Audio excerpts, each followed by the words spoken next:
এই 9 বছর লাগাতার আমরা একটা জরিপ করেছি। ওয়ার্ল্ড ব্যাংকের ফাইন্যান্সে, তাদের অর্থায়নে একটা জরিপ হয়েছিল বাংলাদেশে। সেই জরিপে দেখা গেছে 6.5 কোটি ভোটার আছে বাংলাদেশে যাদের কোনো নিজস্ব কিনায় দল নাই। আওয়ামী লীগ, বিএনপি, জাতীয় পার্টি, জামাত কিছুই করে না। তারা শুধু নিজেদের পীর সাহেব আর নিজেদের সাহেবদের আদেশে ভোট দেয়। আমরা 9 বছরে দেখেছি, ওয়ার্ল্ড ব্যাংকের ওই জরিপ লিখে দিয়েছি। ওয়ার্ল্ড ব্যাংক জরিপ তদন্ত করেছিল, জরিপ করেছিল কিসের জন্য? ইসলামের বিরুদ্ধে। তারা চিন্তা করেছিল এই ভোটগুলি কোনোদিন ইসলামের পক্ষে চলে যায় কিনা, সেই ভয়ে তারা জরিপ করেছিল। কিন্তু আমরা 9 বছর জরিপ করে দেখেছি বাংলাদেশের 6.5 থেকে 7 কোটি ভোটার আছে যাদের নিজস্ব কোনো দল নেই, কিন্তু ওরা সবাই ধার্মিক এবং ইসলামিস্ট মানুষ। বাংলাদেশে 350 পীর মাসায়েক আছে যারা কবর পূজার সাথে জড়িত না। কিছু পীর মাসায়েক আছে না যে কবরে গিয়ে সিজদা করে, ওরা না। ভালো সহি আকীদার 350 পীর মাসায়েক আছে যাদের ভোটার আছে 3.5 কোটি। এদের সারাদিনের কাজ কি? এদের সারাদিনের কাজ কি? এই পীর মাসায়েকদের, এই পীর মুরিদদের ইসলাম নিয়ে কাজ, তরিকার ওয়াজ, জিকির আজকার, সারাদিন রাত তারা ইসলামকে নিয়ে চর্চা করে। আমি কি শেষ করব? কে জানি কথা বলছেন।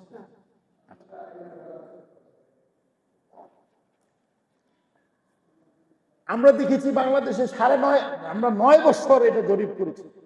দেশের আনাচে কানাচে, গ্রামে গঞ্জে, জেলা থানায়, সমস্ত জায়গায় আমরা জরিপ করে দেখেছি যে 350 পীর সাহেব আছে যাদের এমন মুরিদ আছে 3.5 কোটি, যারা পীর সাহেবের কথা ছাড়া ভোট দেয় না।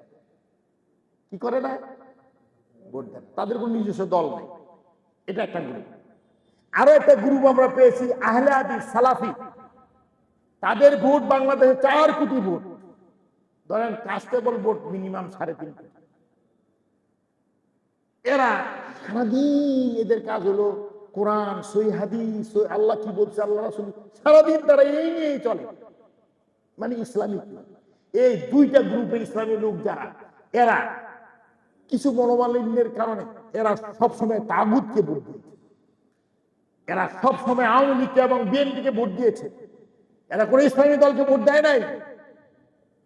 আমরা এই 9 বছর জিজ্ঞেস করেছি, আপনি যে ইসলামী দলকে ভোট না দিয়ে যে আপনি তাগুতকে ভোট দিয়েছেন, অন ইসলামিক দলকে ভোট দিয়েছেন, তারা ক্ষমতায় গিয়ে চুরি, ডাকাতি, রাহাজানি, লুটতরাজ, গুম, খুন, গণহত্যা করেছে, এটার সব কি আপনারা পাবেন না? সব পিছাতে বসে, হ্যাঁ সর্বনাশ হয়ে গেছে, হ্যাঁ এই সব তো আমরা পাবো, এই গুনার ভাগী তো আমরা হব। কি করা যায়?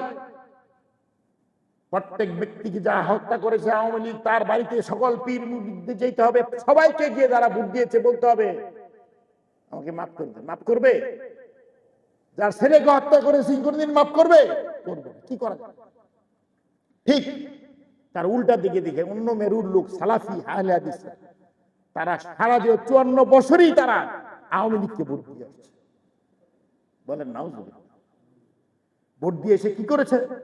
তাদেরকে শক্তিশালী করেছে এবং তারা ক্ষমতায় গিয়ে ইসলামের বিরুদ্ধে মেসাকার করেছে, ইসলামের বিরুদ্ধে আইন করেছে, আল্লাহর বিধানকে ফুৎকার দিয়ে উড়িয়ে দিতে চেয়েছে। তারা বারবার কোরআন এবং সুন্নাহর বিরুদ্ধে আইন করেছে, আলেম ওলামাকে হত্যা করেছে, ডান্ডা বাড়ি লাগিয়ে তাদেরকে জেলে রেখেছে, ইনজেকশন পুশ করে তাদেরকে হত্যা করেছে, নির্যাতন করেছে লক্ষ লক্ষ মানুষকে। ভোট দিয়েছে তাদেরকে ইসলামিস্ট লোকেরা। তাদেরকে আমরা জিজ্ঞাসা করেছি কেন করেছেন এটা, এটা জবাব কে দিবে, কিভাবে ক্ষমা পাবে? বলেন আলহামদুলিল্লাহ, এই দুই গ্রুপের লোক ঐক্যবদ্ধ হয়েছে। তারা বলছে না, আমরা আর কোন বাতিলকে, কোন অন ইসলামিক দলকে, তারা ওয়াদা করেছে যে আমরা আর কোন অন ইসলামিক দলকে ভোট দিব না। যারা কোরআনের আইনে রাষ্ট্র চালাতে চায় তাদেরকে ভোট হইতে পারে তার 10টা দল, অসুবিধা নেই। কোরআনের আইন চায় না এমন কোন দলকে ভোট দেওয়া হারাম। তখন এই সালাফি এবং এই পীর মাশায়েখরা মিলে একটা দল করেছে, বাংলাদেশ জাস্টিস মুভমেন্ট নাম দিয়ে। এই প্ল্যাটফর্মে তারা ঐক্যবদ্ধ হয়েছে। তাদের কথা হলো আমরা বাকি ইসলামী দলগুলিকে নিয়ে বাংলাদেশে একটা ইসলামী বিপ্লব ইসলামী বিপ্লব করবো ইনশাআল্লাহ। বলেন আলহামদুলিল্লাহ। এই দাওয়াত আপনাদের সবাইকে একজন একজনকে দিয়ে গেলাম। কাল কিয়ামতের দিন আল্লাহর সামনে আমি বলবো থানার নাম কি ভাই? মেহেন্দিগঞ্জের মুরব্বীরা সচেতন জনগণের সামনে আমি বলে আসছিলাম, হে আল্লাহ, যে আপনারা কোরআনের আইনের পক্ষে অবস্থান করুন, আল্লাহ বিরোধিতা করেন না। কারণ কাল কিয়ামতের দিন আল্লাহ যখন কুরসি আজিম, আল্লাহর কুরসির মধ্যে আসীন থাকবেন বিচারের আসনে, সমস্ত মানুষ বলবে ইয়া নাফসি ইয়া নাফসি। মুহাম্মদ আরবি সাল্লাল্লাহু আলাইহি ওয়াসাল্লাম বলবে ইয়া উম্মতি ইয়া উম্মতি। বিভীষিকাময় পরিস্থিতি, চতুর্দিক থেকে আযাব ধাবিত হতে থাকবে, মাথার উপরে সূর্য থাকবে, পিপাসিত মানুষের মগজ গলতে থাকবে। সেই সময় মুহাম্মদ আরবি সাল্লাল্লাহু আলাইহি ওয়াসাল্লাম সিজদায় পড়ে যাবে। সমস্ত নবীরা আসবে মুহাম্মদ সাল্লাল্লাহু আলাইহি ওয়াসাল্লামের কাছে, আপনি সুপারিশ করেন। কিসের সুপারিশ? মাফ করতেন না। কিসের সুপারিশ? বিচার শুরু করতে। বিচার হোক, বিচারে জাহান্নামে চলে গেলে যাবো, কিন্তু হাসরের ময়দানের আযাব আর সহ্য হচ্ছে না। কি বলবো আমরা?